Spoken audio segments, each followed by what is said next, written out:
Ladies and gentlemen, good day and welcome to the Speciality Restaurant Q4 FY26 earnings conference call. As a reminder, all participant lines will be in a listen-only mode, and there will be an opportunity for you to ask questions after the presentation concludes. Should you need assistance during the conference call, please signal an operator by pressing star, then zero on your touch-tone phone. Please note that this conference is being recorded.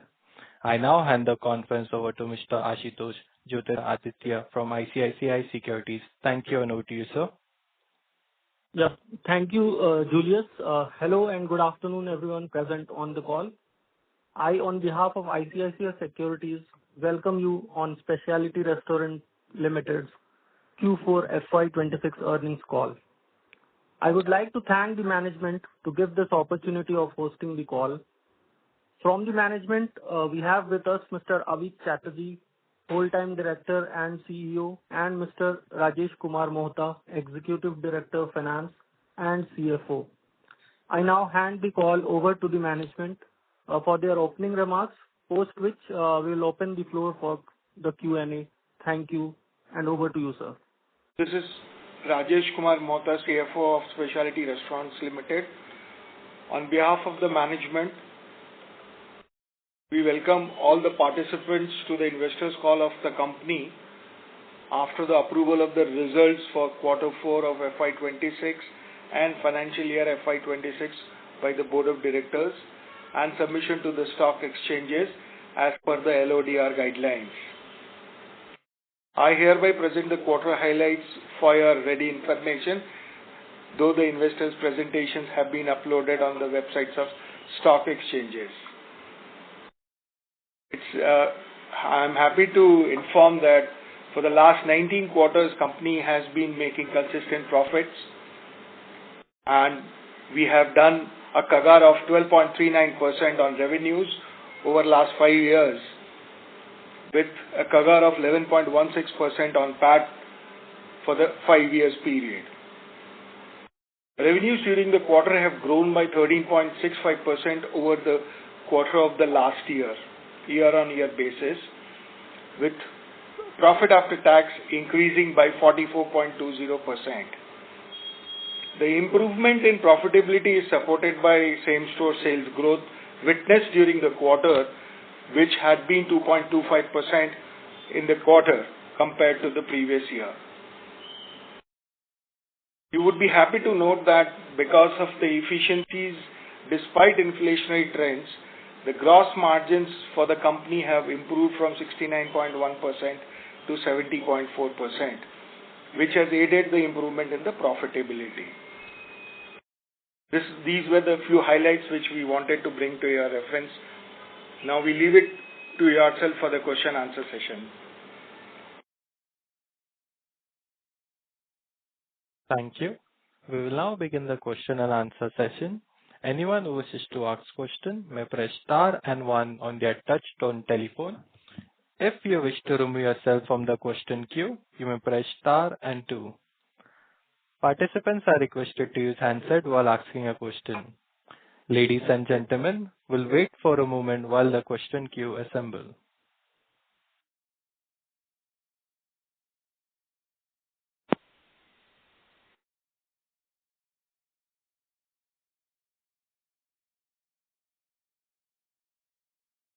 The first question is from the line of Madhur Rathi from Counter Cyclical Investment. Please go ahead.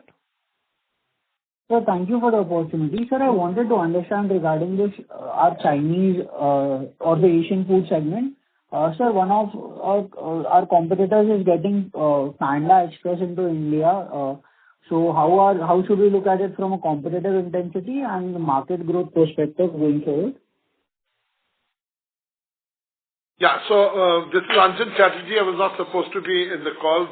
Hello, gentlemen. Very good evening, and thank you for giving your good time and valuable time. Though I would like to introduce my son, who's been handling these calls of late, just to keep all of you informed that he's been inducted. He's been on a whole-time director post over a period of time. He's joined this company almost in 2014. Now, he's been given the responsibility of leading the pack and becoming the CEO of the company. So here is Avik Chatterjee, who's going to be giving you answers now. Avik, over to you. So thanks for your question. To have a response to Panda Express, actually mainland China and Panda Express are very different brand segments and categories. Panda Express is more of a fast QSR format, whereas mainland China is a fine casual, and Asia Kitchen comes to casual fun dining.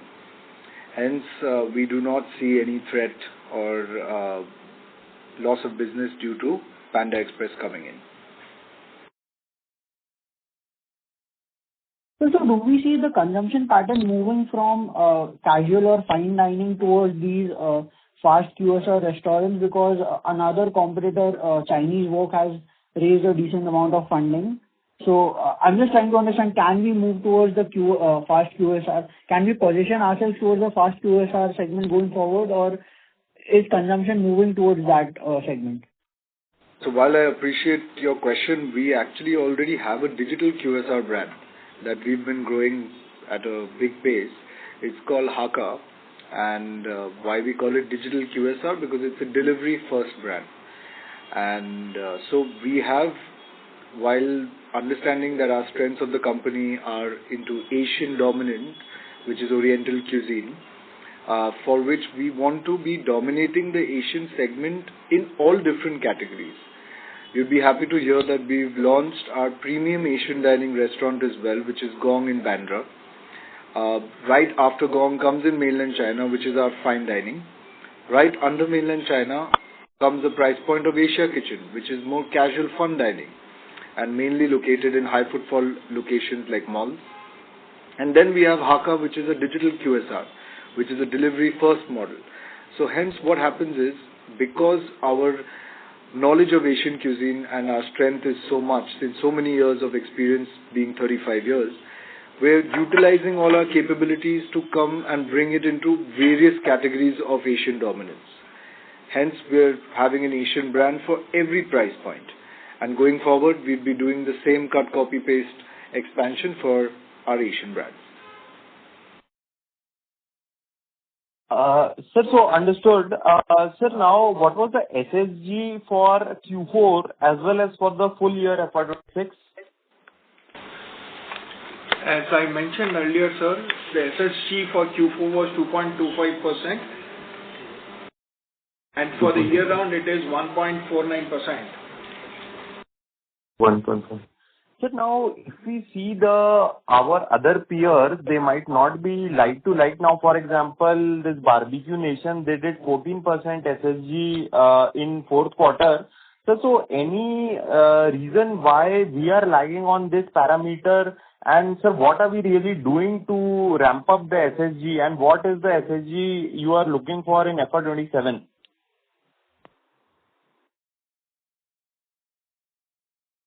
Just to inform yourself, in the month of April, we have an SSG of 11.57%.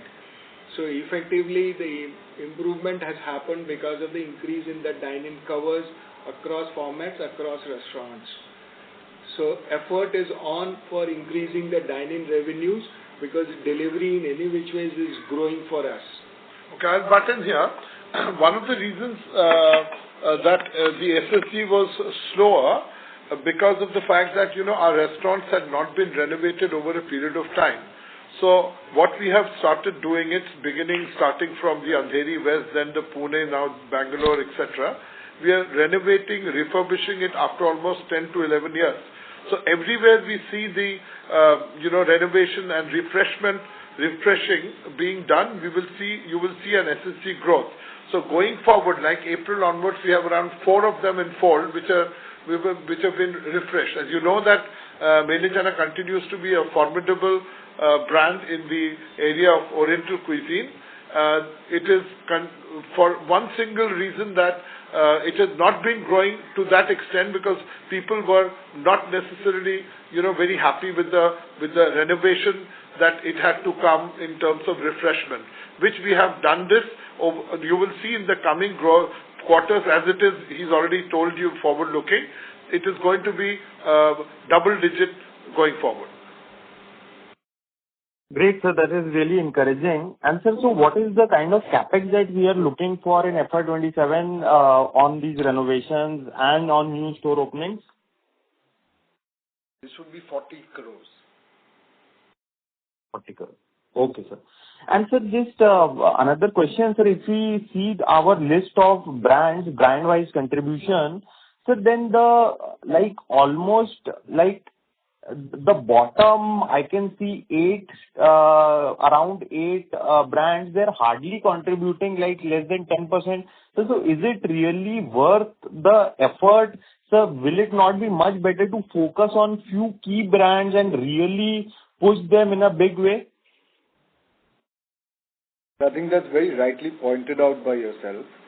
So we've taken a call post the pandemic, which was a very tough time for us, to pause all other brands apart from the focus brands that we have. The focus brands currently remain to be Mainland China, Asia Kitchen, Haka, Gong, Siciliana, Walters and Sweet Bengal. These are our focuses for the company. Apart from this, all the other brands that we currently have are all profitable units. Hence, we would not like to shut them, but no further expansion of those units or brands would be taken forward for as the strategy of the company for the upcoming years. Understood, sir. Sir, and just clarity, sir, now as far as home delivery is concerned, sir, so we can make the delivery from all our kitchens across all brands. Like for example, from mainland China, can we deliver a Riyasat order or a flame and grill order from mainland China kitchen? So what happens is, because every cuisine requires different equipment and different manpower skill. Hence, from mainland China, we can definitely, and we have been delivering Asia Kitchen, Haka and Gong. And this is something that we will be continuing in each store for any physical outlet brand that we can see. We would have 4 different deliveries, but in the same cuisine. Understood, sir.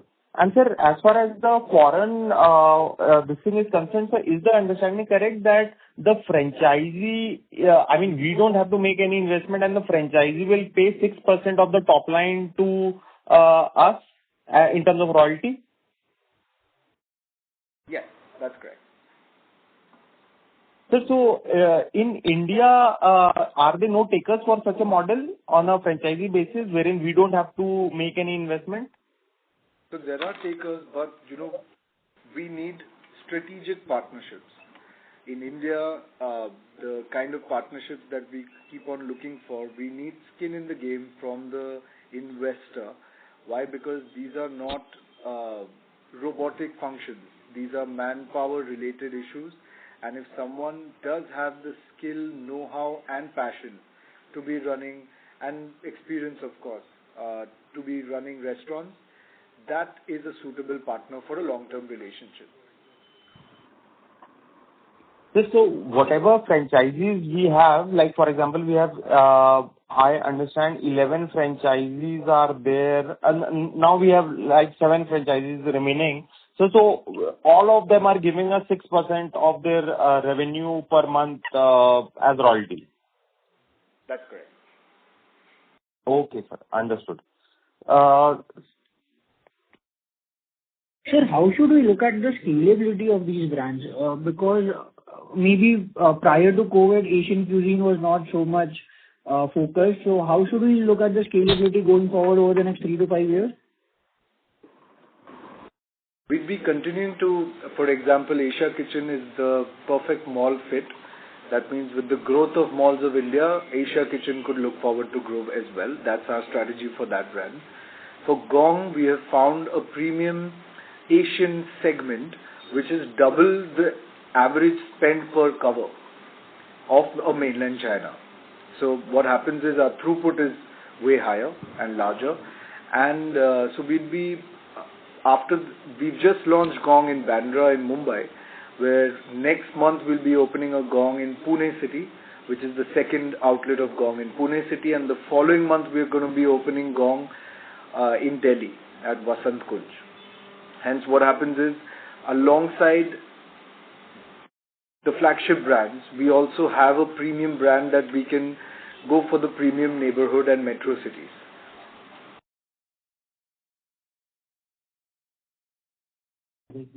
Got it. Sir, so in terms of scalability, sir, can we scale mainland China Asia Kitchen to 50 restaurants over the maybe next 5 years? Is that a possibility, or that is a far-fetched number? Actually, we're very close to that number for the next 5 years. So that's absolutely on our plan. Got it. Sir, what was the price hike that we took during this year? Sorry? Price hike? Sorry, we are unable to hear you properly. Can you please... Sir, what was the pricing hike that we took during this year? So, I will take this up. As you know that we are going through a very bad patch in terms of the, cost side. Input costs have gone up tremendously, which starts from fuel, energy, and now that the freights will go up because of the petrol and diesel. So, in spite of the fact that, there is tremendous amount of headwinds, we've just taken a 4% price rise because of the reasons that we don't want to, the customers also actually burden, and we are in a discretionary spend area, so we are very, very carefully watching it, because with the volume of 4% is mitigated, we are not wanting to earn any extra money at this point of time. The leader holds the price line, so we continue to believe in that right from the beginning, and we've not taken more than 4% at this point. Got it. Sir, just final 2 questions from my end. Sir, what would be the average occupancy across our restaurants? And second thing was, sir, the Haka the 3 stores that we have for Haka, are these standalone cloud kitchen type of outlets, or these are the ones that are integrated into our Asia Kitchen or mainland China outlets? So it's a hybrid. During pandemic, we learned a lesson of our lifetime, because we had to work within our means, and out of any kind of necessity is the mother of invention, and that's exactly what happened, that we have large kitchens. So we started optimizing and sweating the assets and started putting a Haka and of course the No Calcutta Cloud within all the kitchens of mainland China. So you will see that almost 40 to 45% or maybe 50 now are, wherever we are going, we are doing a mainland China delivery, which is a part of the brick and mortar store.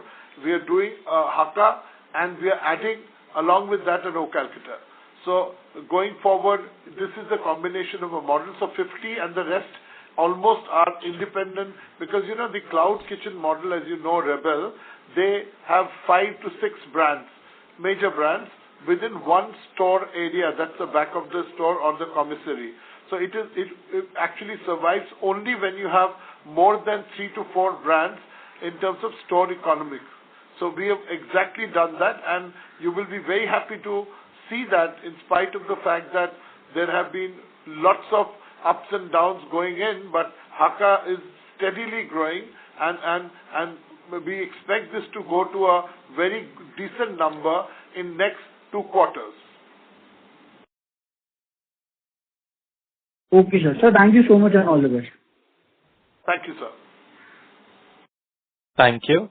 The next question is from the line of Ashutosh Aditya from ICICI Securities. Please go ahead. Yeah, thank you, sir, for the opportunity. So my first question is on the demand situation. I heard you that for the month of April, the SSSG was at around 11.5%, but how is the situation maybe in May, because it's almost now the month end, only 10 days are left.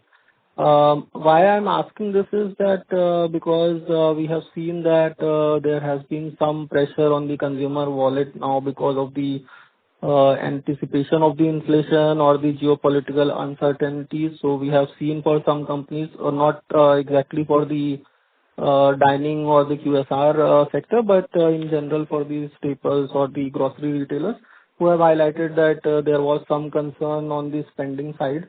So anything which you want to highlight in this regard? At the moment, we don't see that happening. We are obviously ready with our, we fastened our seat belts, and we have got a few tactical promotions going on, which actually soften the, ease the pockets of the consumer in the form of redemption coupons. We had done this during pandemic, so that's one thing. We don't believe in too much of discounting, tactical discounts apart if there's a festival, but otherwise we are fully ready with it. In fact, we're just about to start it by the end of this month. Redemption coupons which actually bring in more people. So very comfortably, if you're eating a 1,000 rupees meal, we'll make it a little softer for you by giving a 200 rupees, 150 rupees, and there are schemes of this kind which is easy on their pocket. They can't redeem it when they're eating, but they have to come back so that it becomes a little easy for their pockets. Okay. Understood, sir. And a second question, like you broadly touched upon that issue, the LPG thing. So just wanted to understand, like, how is the availability, and there are like other peers or maybe in the other industries, maybe like the bakery or the biscuit industry, the manufacturers are actually looking to shift to other sources of fuel, alternative sources. So, like, how are you managing the fuel supply at the kitchens? Okay, very good question, and that's the one which is actually keeping us busy. We are all in the cockpit. We started on the 4th of March. This particular, because of a bit of a peripheral vision that we have, we started this journey, and we had an emergency meeting, ERT, that's emergency response team that we have. During pandemic, we formed it, and we sat together to work around the fact that tomorrow there will be no LPG, there will be no PNG, and there should be CNG apart. We don't use it. So we started simulating a situation that, okay, because हमने हमारी 32 साल की जिंदगी में, मतलब life cycle of the organization, we've seen मंदी और तेजी देख के बड़े हुए, but like pandemic was out of the syllabus, this is another one which is completely out of the syllabus, and this seems to be a worse one. So here we sat together and we understood that we have to do incubation of getting another source of energy which will actually sustain us. The show must go on. So thanks to the team of my chefs, they worked very hard, and we started importing at that point of time wok-based inductions. So usually people have a perception that woks cannot be used on the induction, but we had already simulated this over a period of time in some of the cloud kitchens where we did not get enough the gas permission from the fire department.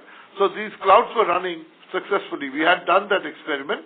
We again did this, abuse tested it. By the time we called around 300 of these sets coming in from China, one after the other. As you know, we are a debt-free company, so such expenditure doesn't change, and we believe in keeping our standards very high. The question on the table was, the show must go on.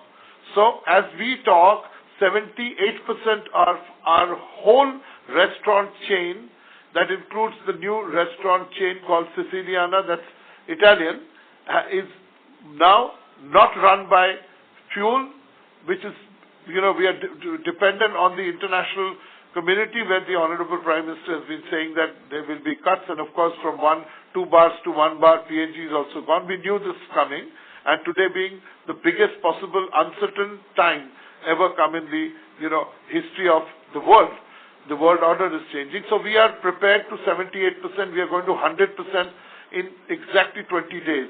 So we are fully prepared to ensure that the show must go on. Okay, understood, sir. Very clear. And just personal remarks from my end. I'm a frequent visitor of Siciliana, and I must say that the ambience and the food is it's really excellent. And thank you, and all the best, sir. Thank you so very much for your time. Thank you. A reminder to all participants that you may press star and one to ask question. The next question is from the line of Gunit Singh from Counter Cyclical PMS. Please go ahead. Hi, sir. Thank you for this opportunity. Pardon me if I ask something which you have already mentioned because I missed the starting part. So I want to understand what percentage of our stores currently are fully mature stores wherein they have reached the peak, revenue potential. So can you repeat your question, please? So what percentage of the stores currently out of the total restaurants that we have are fully mature in terms of revenue potential or restaurant potential? Yeah, Mr. Mohta, take this. So except for the openings during the year, rest are all matured stores for us because we look at the break-even between 4 to 6 months of the restaurant. Got it. So, can you help me understand for the top priority brands that we have? You mentioned a few like Mainland China, Asia Kitchen, Walters, Siciliana, and Haka. So, can you help me understand the revenue per restaurant for these top brands and say the EBITDA per store before lease and the general lease payments for these top 5-6 brands and the capex per store? These metrics. Yeah, to answer that, let's say for instance, we are on the process of taking a square feet of around 2,500 to 3,000 square feet maximum for these brands, excepting where Gong, which is a high-end brand like Mr. Avik mentioned, those could be around 6,000, 6,500 square feet. But on an average, when it is 2,500 to 3,000, we look forward for a revenue between 8 to 9 crores in a year, with an EBITDA of 22% on restaurant basis. Thereafter, we take, and the rentals are primarily at 21% for those restaurants when we are into malls where we have revenue share and minimum guarantee. Got it. So you're saying that the rental per store is 21% of the revenue per store? It's generally an average when we talk in terms of, let's say 20% could be the one on an average basis because the revenue share triggers at 17-18%, which with GST comes to around 20-21%. Okay, so basically 20% of the revenue per restaurant is the rental cost. Correct. So post rental, so what is the operating profit per restaurant? So we get 15%, sir. Okay, post rental. So 15% is the post rental EBITDA per restaurant. Correct, sir. And what is the capex per store? If you can give me for Asia, mainland, and differently for Walters, Sweet Bengal, Haka. See, if I may, for a mainland China or Asia Kitchen, it depends upon the square feet basis, but generally it ranges between 12,000 rupees to 13,000 rupees a square feet. And for Sweet Bengal and Walters, it is much lesser because these are all small stores. Got it. So what was the total rental outlay in FY26 and what is the general annual escalation in rental costs? See, if I may, the rental, let's say general escalation is either 5% every year or 15% every 3 years, depending upon the lease arrangement. That's the general increase. So it can be, we can take 5% every year kind, and the total outlay on rental outflow would be roughly around 73-74 crores. Got it. So if we look at our restaurants, if we look at the top tier premium Haka restaurant or the new one that you mentioned, so can you give me an average order value? You can give a split, say the premium, the mid premium, and then Sweet Bengal, Walters. Sorry, what is that you are looking for Sweet Bengal and Walters? Average order value per cover.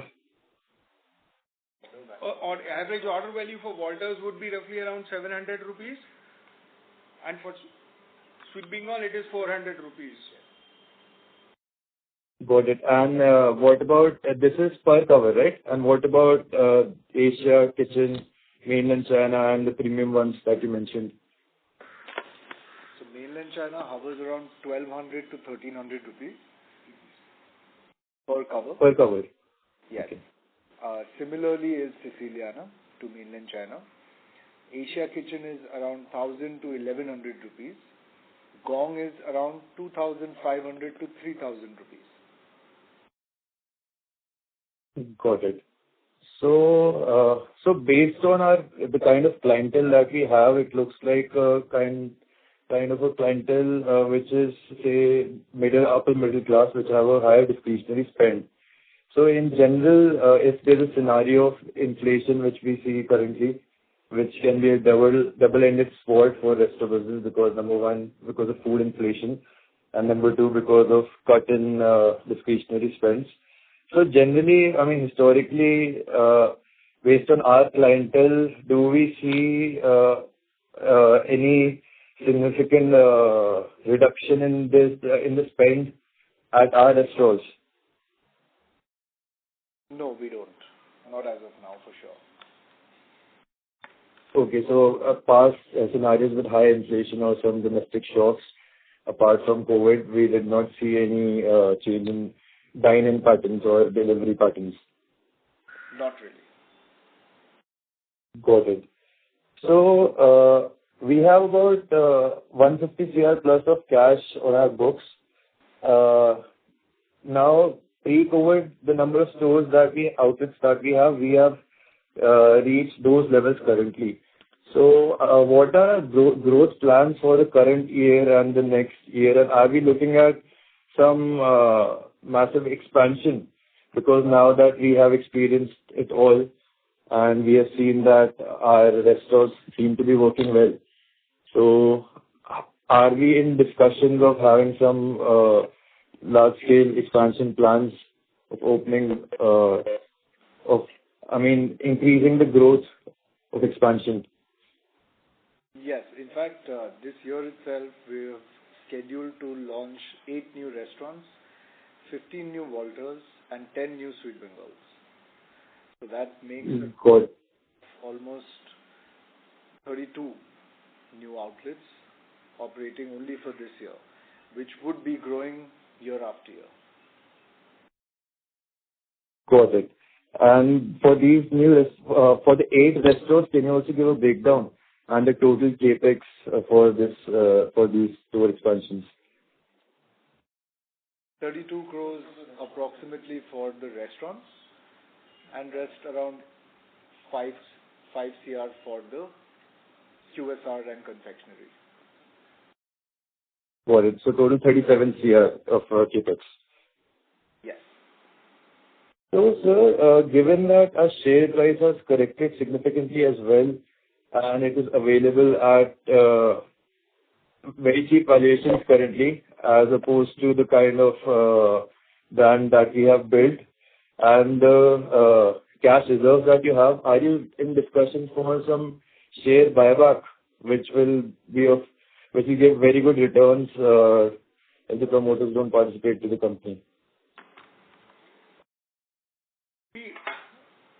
Depending upon the utilization, are you talking in terms of the cash flows available and being generated over a period of time? I mean, the company has built up a good cash pile currently. So are you looking for any share buybacks as a means to return to the long-term shareholders? Because the share price is also available at very cheap valuations currently, and it is corrected significantly. So I would like to understand if you have any buyback plans. Point taken. I presume this may be taken up by the board members only, so it would be difficult for us to say right now, depending upon the situations prevailing over a period of time. Perfect, sir. Thank you very much. I hope you take this into consideration. Thank you. Thank you, sir. Thank you. The next question is from the line of Zaki Abbas Nasir, an individual investor. Please go ahead. Sir, good evening and congratulations on a steady quarter in tough times. Sir, going ahead for 27, could we assume that you will do a growth of 15% on the revenue basis looking at the new launches? Yes, absolutely, sir. How are you? Good, sir. Good, sir. Thank you. Yeah, So your question. 15%. Sorry, My question was that are we looking at a 15% growth in top line, sir, this year, looking at the new launches? Yes, sir. Maybe more. Okay. So it would be closer to the 600 crore top line we could have this year? Inshallah. Yes. So could we assume, sir, March 27, if we do 600 and at a slower pace, March 28, we could look at a 700 crore top line, sir? Absolutely right, subject to Mr. Trump's behavior. Sir. And sir, about your two brands, Sweet Bengal. Sweet and Namkeen are turning out to be a new segment and a new business altogether. So what are your thoughts on carving up a larger growth trajectory for Sweet Bengal? And the next question would be to Avik. Walters, I mean, what next for Walters? So I'd take up the Walters question first. For Walters, we have planned 15 new stores for this year. That would make our total into 20 stores for the brand. And we have been launching newer products and catering right from until the late night as well, because deliveries have been very favorable for us till like 3 to 4 a.m. So the operational hours of each Walters would be increasing, which would lead to greater revenues. Apart from that, new product lines, for example, focused dessert lines and beverages lines, is something that is also on the plans for Walters. So this is our entire schedule for Walters for growing in Maharashtra region, because we have our commissary already set up and it's geared to take up to 20 to 25 stores. Fantastic. And about the Sweet Bengal segment, I mean, that can grow onto a business in itself. So how do we look at taking that forward, sir? So absolutely. So as we speak, we're in the process of finalizing our rebranding experience with Sweet Bengal, because it's been delayed quite some time, and we're finally happy to be launching our rebranding of the brand. Alongside that, new product lines will of course come in, and we will be looking at FMCG packaging ranges as well for the brand.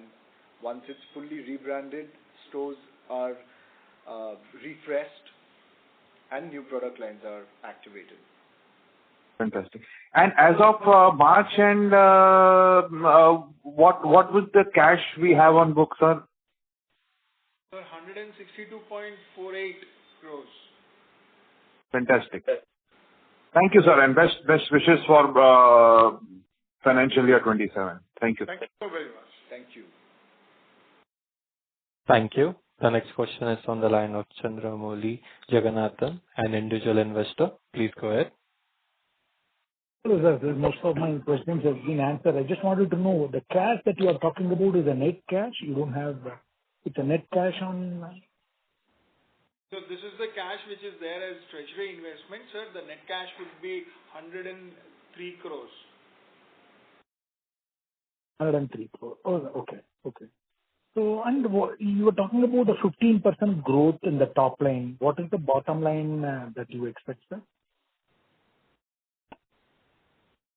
So we would be able to improve to the extent of 15-16% over a percentage increase on EBITDA numbers with the increase in revenues, because of the front-end costs of the new restaurants which would continue to open over the next 2 years. Okay. And you were talking about, you're totally kind of going to move into a induction thing. What is the capex that you have done for that, sir? So we have already spent almost like 1.12 crores on inductions walk, which Mr. Anjan indicated from the 4th of March till date. Okay. And the fuel cost, what is going to be like comparison, sir? Instead of using the traditional LPG, what would be any cost increment that you will face out of this, or it will be less? No, given the circumstances and as the prices of the basic fuel to LPG and PNG moving northwards, I think that we will be either same price or maybe less, because there's an interesting part here that, when you use any kind of a fuel in the form of gas, there is a wastage which is inadvertent, because, this is called the pilot. The pilot keeps on burning because the last moment you have, orders coming in, and there's some kind of they put it on SIM that continue, which is a habit because of the fact that the 2 hours of the, weekend or any weekday is very important for the business. So instead of that, all these electric, induction supported ones have a pilot, and the moment you put the wok, it's on, and then when you take it out, same with the fryers, and you take it out, it's auto cut. So we've already seen we've done a pilot in one particular restaurant where we've been able to save around 6% of compared to apple with the gas versus electric. Great, sir. Great, sir. That's all from me. Thank you. Thanks for on. Thank you. The next question is from the line of Madhur Rathi from Counter Cyclical Investment. Please go ahead. Sir, thank you for the opportunity once again. Sir, I wanted to understand, you mentioned we are doing currently 7% EBITDA margin post our rental expenses. So how will this grow to 15%, if you could help me understand? We are doing 15% on restaurant level basis, sir. Post the rentals. Sir, so if I look at our cash flow statement, we did close to 80 odd crores of CFO, and I deduct the 50 odd crores of rental expenses, it's coming out to be closer to 33 crores. On our 476 crore revenue, that is closer to 7-8% of EBITDA margins. So I don't know where I'm getting this wrong.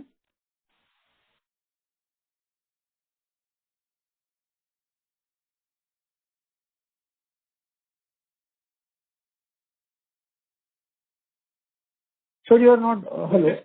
Sorry, I think when we are talking in terms of 15-16%, this is on the restaurant level basis. Because sir, so what would when we were sir, your voice is cracking. Sorry? Sir, your voice is getting disturbed in the middle. Okay. Is it better now? Yes, sir. Please. So the whole idea was when we were talking in terms of payback, 15-16% is on the restaurant level basis. Thereafter, we have corporate costs, etc. As a result of that, from a cash flow perspective, you would have got this EBITDA numbers, which is after the corporate cost. Got it. And sir, what would be corporate cost as a percentage of our revenue going forward? This is a step down reduction when the established fixed cost for corporate would get amortized on the more number of restaurants, because for last 2 years, post-COVID, we had not expanded. The corporate cost continued to be there. Now we have got into the expansion mode, and there would be a step down in reduction in the corporate cost, which used to be 6-7%, is now at 4%.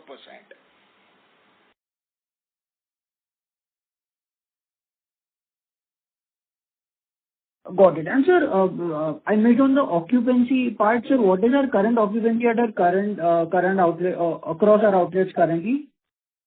See, this is a very mixed bag. It all depends upon individual restaurants averaging out because of a high, let's say when we talk in terms of gong, which is of the highest order, there the overall occupancy is in any which way is low. So what we look at is from the business is distributed higher between weekends and weekdays. But on an average, if you take on the installed capacity of covers, etc., we are at around 2 times of our existing capacity on an average basis. Okay, got it. Sir, that was from mine. Thank you so much and all the best. Thank you. Thank you. The next question is from the line of Zaki Abbas Nasir, an individual investor. Please go ahead. Sir, with the 32 new touch points opening this year, what will be our final count at the end of the current financial year, sir, in terms of touch points? So we are 121 as on 31st March. So if we add on almost like including Walters, Sweet Bengal and the restaurants, we would be touching 150 numbers. Okay, fantastic. So you would cross 150 by the end of this current financial year? Sir, God willing. Thank you. Fantastic, sir. Best wishes. Thank you, sir. A reminder to all participants that you may press star and one to ask question.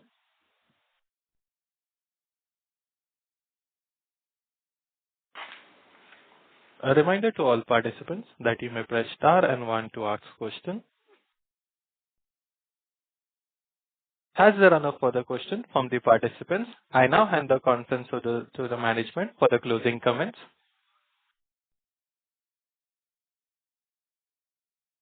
On behalf of the management, we are extremely thankful for your participation to the conference call today on our results of Q4 FY26. With God's grace and your wishes, we will be able to achieve what we are working hard on. Thank you so very much for your time. Thank you. On behalf of ICICI Securities, that concludes this conference. Thank you for joining us. You may now disconnect your lines.